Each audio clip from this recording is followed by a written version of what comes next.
Vamos falar hoje nessa aula sobre como lotar a sua agenda, como ter uma clínica rentável. É um prazer enorme ter você aqui comigo hoje. Estou muito feliz de poder estar conversando com você sobre esse assunto. Me preparei bastante para isso. Mas antes eu queria te contar quem sou eu. Eu sou a Raquel, trabalho já há 25 anos como psicóloga. E essa história eu conto daqui a pouquinho, porque eu quero primeiro compartilhar com você uma história de hoje. Nessa aula, a gente vai falar também sobre como cativar pacientes.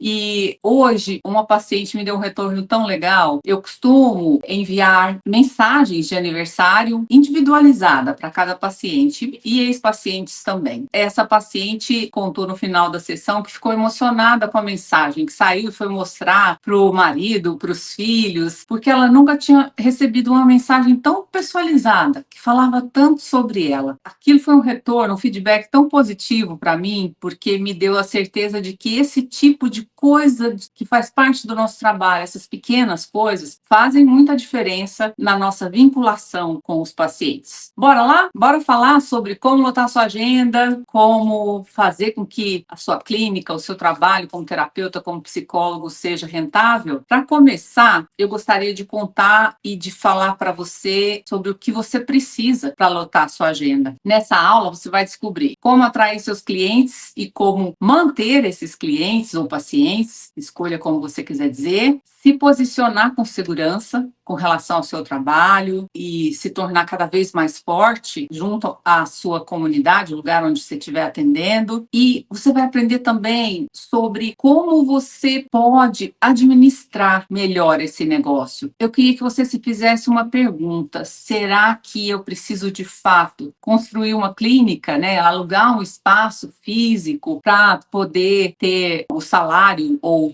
o valor no final do mês que eu sonho em ter? Eu te digo já de início que não. Eu queria que você pensasse que você é a sua clínica, aonde você estiver, você é o seu negócio. A partir de agora, pensa dessa forma, beleza? E no decorrer da nossa conversa aqui hoje, você vai entender por quê. Vamos dar sequência, então? Primeiro, agora eu quero contar um pouquinho dessa história, dessa pessoa que está aqui na sua frente falando com você, porque nessa história está a construção também desse método. No decorrer da vida, muitas coisas eu fui aprendendo que estão presentes no meu trabalho como psicóloga. E eu queria que você pensasse também dessa forma. Na medida que eu for contando um pouquinho da minha história, eu queria que você também fosse lembrando da sua e, ao mesmo tempo, também que você fosse se colocando no lugar dessa pessoa que eu vou contar para você. Certo? Então, imagina que a Raquel é uma criança que nasce com uma condição rara. Eu tenho uma condição que faz com que meu cabelo não cresça. Ele nasce, ele vai até certo ponto e depois ele não se desenvolve. Então, desde pequena, eu tive que lidar com o fato de ser diferente e com o bullying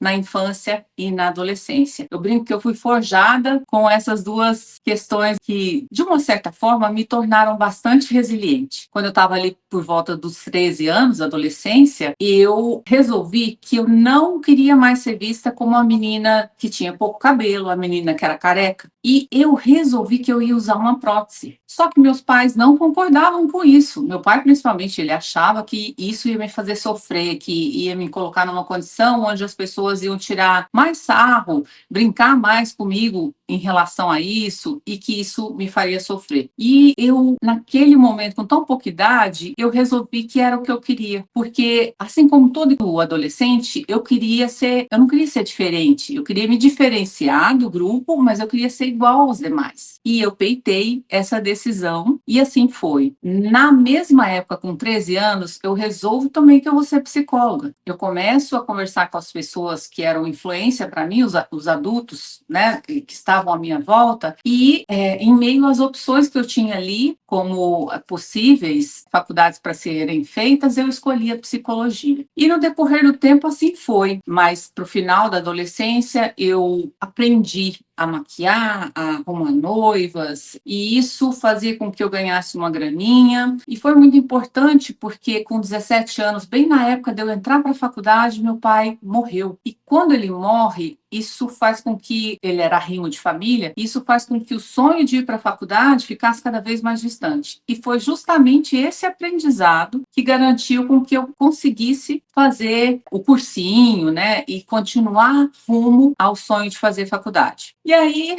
parecia que nada estava remando a favor dessa história da faculdade, porque passei no vestibular, consegui entrar para o curso de psicologia, mas 2 anos e meio depois eu engravidei do meu primeiro filho, do Arthur, e foi um baque muito grande, porque eu ficava pensando, e agora, José? Será que eu vou conseguir? Como é que vai ser? E eu e o pai do meu primeiro filho fizemos um arranjo onde ele morava em São Paulo, continuava morando em São Paulo, e eu lá em Uberlândia, onde eu fiz minha faculdade. Eu cursei psicologia na UFO, na Universidade Federal de Uberlândia. E durante a semana inteira eu passava sozinha com o bebê pequeno. Então, eu, durante o dia, ia para a faculdade. Com o tempo, veio uma prima morar comigo, ela cuidava do Arthur durante o dia, e à noite eu ficava com o Arthur. De madrugada, quando ele acordava, eu que tinha que cuidar. E assim foi, essa vida bem, bem complicada. Eu não parei, ia para a faculdade, voltava para amamentar, voltava para a faculdade, porque na época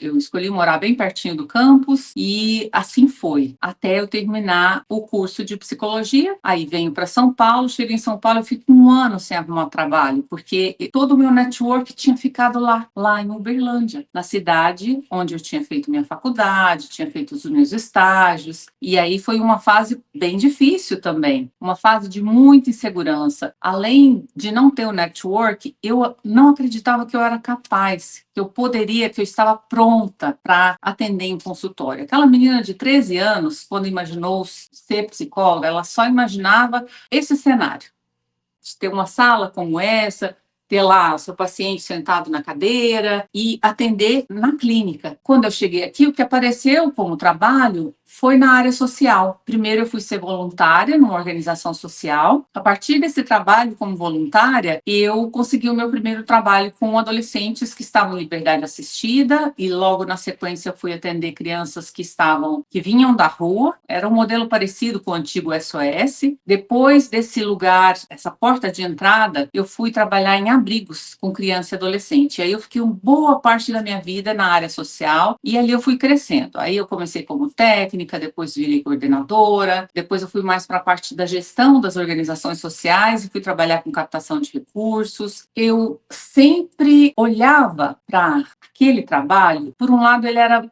extremamente difícil, porque estava lidando com uma realidade muito dura, muito difícil, mas olhava e sentia que aquele trabalho não me remunerava como eu gostaria que fosse. Aquilo sempre me incomodou. Essa insatisfação pessoal com relação a esse salário, a necessidade de ganhar mais, me fez fazer uma reviravolta. E aqui eu tive a decisão de mudar. Fui cuidar de algumas coisas que me bloqueavam, que faziam com que eu achasse que eu não estava pronto o suficiente. Quando eu fui para a área social, eu achava que ali eu ia ter menos cobrança, que ali as pessoas iam exigir menos do meu saber. Era um lugar, de alguma forma, seguro, porque lá no fundo eu duvidava do quanto eu era capaz. E em meio a esse processo, essa busca por quero mais, eu mereço mais, eu lutei bastante para fazer psicologia, eu lutei bastante para terminar esse curso, eu acreditava que eu merecia mais. E descobri um TDAH, a partir daí comecei o tratamento e foi um diferencial, foi um divisor de águas na minha vida. Ali eu comecei a acreditar e entender por que aquela menina lá de 13 anos escolheu fazer psicologia, e eu não comentei, mas que tinha muita dificuldade com a matemática. Entendi por quê. E entendi também que aquela menina não era burra, aquela menina só tinha um transtorno que não foi identificado e não foi tratado. E aí, a partir disso, me especializei na TCC, na terapia cognitivo-comportamental, que é a abordagem que eu sigo. Começou esse projeto, essa ideia de clínica, e aos poucos eu fui me desligando do trabalho na área social e fui montando a clínica. Comecei montando a ideia de como seria. Eu queria que fosse presencial os atendimentos, e eu fiz toda a parte de comunicação da clínica e comecei a divulgar. Não tinha nenhum paciente, não tinha seguidores, não tinha nada. Na cara, na coragem e no desejo. O desejo eu tinha de crescer e de ganhar mais. A partir daí, dessa identidade criada, tudo feito com a minha cara, com a minha história ali na identidade, eu fiz panfletos, folhetos, e daí eu comecei essa parte de divulgação do meu trabalho e também de avaliação, como era esse mercado no qual eu estava inserido. Nessa época, eu já tinha meu segundo filho, eu já estava morando em outra cidade, eu moro numa cidade próxima a São Paulo, na grande metrópole, num bairro bem privilegiado aqui da região, e a minha clínica hoje está aqui também. E aí eu fui entender como as outras psicólogas trabalhavam, quanto elas ganhavam. Eu ia nas clínicas e ia como se eu fosse locar sala, e de fato estava procurando sala para locar. E eu aproveitava para perguntar como era esse público, como era, o que elas atendiam mais. Ou seja, eu fui fazer uma sondagem com os meus stakeholders, com as outras profissionais, os outros profissionais que estavam aqui na região. Logo em seguida, eu passei a fazer a divulgação também do meu trabalho, grão a grão, de pouco em pouco. Esse foi um grande diferencial.